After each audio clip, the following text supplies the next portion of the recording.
Hi everyone. మనం ఆచార్య నాగార్జున యూనివర్సిటీలో women's day సందర్భంగా ఇవాళ మనము ఒక చాలా నిజం చెప్పాలి అంటే ఒక రోల్ మోడల్ అయినటువంటి ఒక మహిళామణిని మనం కలవబోతా ఉన్నాము. ఆవిడే అనిత మేడం అని చెప్పి అనుకోవాలి. ఇక్కడ HOD head of the department of జర్నలిజంలో ఉన్నారు మేడము. వారిని కలిసి వారి సూచనలు, సలహాలు, అలాగే మహిళా సాధికారత ఎంత ముఖ్యమనేది మేడం మాటల్లోనే తెలుసుకుందాం. నమస్తే మేడం. నమస్తే. ముందుగా మీకు అంతర్జాతీయ మహిళా దినోత్సవ శుభాకాంక్షలండి. Thank you. Same to you madam. Madam, Acharya Nagarjuna యూనివర్సిటీలో మీరు ఎంతకాలం నుండి పనిచేస్తూ ఉన్నారు? నేను 2009 నుంచి పనిచేస్తున్నానమ్మా యాజ్ అన్ అకాడమిషియన్. నేను 92 నుంచి 2005 వరకు యాక్చువల్లీ నేను మీడియాలో వర్క్ చేశాను.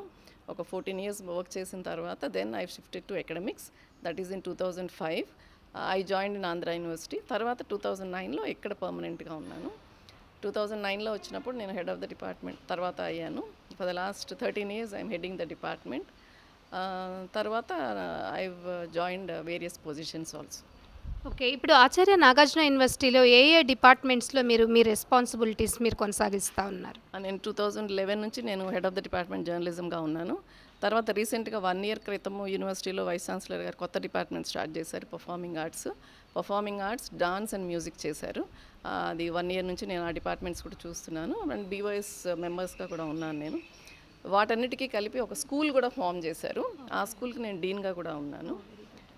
ఇది కాకుండా నాకు రాజశేఖర్ గారు వైస్ ఛాన్సలర్ అయిన తర్వాత ప్రొఫెసర్ రాజశేఖర్ గారు జస్ట్ లైక్ సీఎం గారు ఎలా అయితే 50% విమెన్ మిగిలిన వర్గాలకు ఎలా ఇవ్వాలనుకున్నా ఆ సేమ్ లైన్స్లో మా వీసీ గారు అనుకోకుండా జస్ట్ 2019లో వచ్చినప్పుడు మాకందరికీ పిలిచి మీరు ఇలా చేయాలి అని జస్ట్ మాకు సపోర్ట్ చేశారు సార్. ఇంకదంటే దట్ ఈజ్ ఇమ్మెన్స్ అనమాట. ఎందుకంటే అసలు ఊహించలా, అంటే విమెన్కి ఇలాంటి పొజిషన్స్ కూడా ఇస్తారు అని. ఎప్పుడు కూడా కన్వెన్షనల్గా మెన్ పొజిషన్స్, బికాజ్ నాకు ఫస్ట్ సార్ ఆఫర్ చేసింది ఏంటంటే ఎగ్జామినేషన్స్ కోఆర్డినేటర్గా. ఐఎమ్ ద ఫస్ట్ లేడీ కోఆర్డినేటర్. సో వీ హ్యావ్ డన్ అని నేను అనుకుంటున్నాను బాగా. అంటే కోవిడ్లో కూడా మేము ఎగ్జామ్స్ కండక్ట్ చేయాల్సి వచ్చింది. అప్పుడు యూనివర్సిటీలో ఆల్మోస్ట్ 400 కాలేజెస్ ఉన్నాయి. సివియర్ కోవిడ్లో కూడా ఎలాంటి ఇబ్బంది లేకుండా we could conduct the examination successfully. Result ఇచ్చాము, అడ్మిషన్స్ చేసాం. తర్వాత ఒక 1 year బ్రేక్ తర్వాత నన్ను మళ్ళీ అడ్మిషన్స్ డైరెక్టర్గా చేశారు sir. Since then almost 1 year అయింది. So now my director admissions also. అది కూడా నేనే first lady director. So whatever work that is assign to me, I'm just going and doing it అంతే. నేనేమనుకుంటానంటే, అంటే చాలామంది అడుగుతారు మీరు ఇన్ని పనులు ఎట్లా చేస్తున్నారు అని. నేనేమనుకుంటానంటే మనకి అవకాశాలు ఎవరన్నా ఇవ్వాలి, ఎందుకు ఇవ్వరని అడగకుండా మనం చేసుకుంటూ వెళ్ళిపోతే అవకాశాలు కూడా ఇస్తారు. If you prove that you can deliver the goods, definitely opportunities will come your way. అలా వచ్చిన తర్వాత నాకు అది లేదు, ఇది లేదు, నాకు అది ఇస్తే చేస్తాను, ఇది ఇస్తే చేస్తానని వంకలు పెట్టకుండా నేనైతే ఐ జస్ట్ గో అహెడ్, చేసుకుంటూ వెళ్తాము. ఏదైనా ప్రాబ్లమ్స్ వస్తే మనం ఓవర్కమ్ చేసుకుంటూ వెళ్తాము. అప్పుడు మనకి ఆటోమేటిక్గా సపోర్ట్ వస్తుంది. అలా కాకుండా మనం if you keep creating negative vibes, so people కూడా మనల్ని యాక్సెప్ట్ చేయరు అనేది నాకు ఒక strong feeling. So that is how I have been working all these years. అట్లనే నేను బీయింగ్ మహిళా జర్నలిస్ట్గా నాకు కూడా కొంత రికగ్నిషన్ ఉంది అని నేను అనుకుంటాను. ఎందుకంటే అటు ఆంధ్ర యూనివర్సిటీ తర్వాత ఇటు కడప యోగ వేమన యూనివర్సిటీ తర్వాత జర్నలిజం డిపార్ట్మెంట్ అనేది లేదు ఎక్కడ. సో నాకు జర్నలిజంగా నేను ప్రొఫెషనల్గా 14 years పనిచేయటం, ఇప్పుడు నేను అకాడమిక్స్లో ఒక 15 years నుంచి పనిచేయటం, సో ఇప్పుడు అడ్మినిస్ట్రేషన్, సో ఇలా డిఫరెంట్ డైమెన్షన్స్లో నాకు ఒక హోలిస్టిక్ సాటిస్ఫాక్షన్ అనేది నాకు ఉంది. సో గివెన్ ఎనీ ఆపర్చునిటీ నేను చేయగలను అనే నాకు కాన్ఫిడెన్స్ ఉంది. నేనే కాదు, ఎవరైనా కానీ మనం పక్క వాళ్ళని అక్యూజ్ చేయకుండా మనకు వచ్చిన ఆపర్చునిటీ గ్రాబ్ చేసుకుంటూ అది కష్టపడి హార్డ్ వర్క్ రిప్లేస్మెంట్ ఏమీ లేదు. హార్డ్ వర్క్, పాజిటివ్ వైబ్స్ ఉంటే మీ చుట్టూ బోలెడు అవకాశాలు మీకు వస్తాయి. అదే నేను అందరికీ మహిళలకు చెప్పాల్సింది. So that is the case study of Acharya Nagarjuna university. మీరు ఇవాళ చూసారు డయాస్ మీద అందరూ కూడా ఆల్మోస్ట్ 2019 నుంచి దాదాపు ఒక 10 మొత్తం 11-12 ఉంటాయి అడ్మినిస్ట్రేటివ్ సీనియర్ పొజిషన్స్. మేము 7-8 మంది ఉన్నాం. ఎవ్వరూ కూడా డిస్సాటిస్ఫై అవ్వడం కానీ మా పట్ల ఎవరైనా డిస్సాటిస్ఫాక్షన్ కూడా లేదు.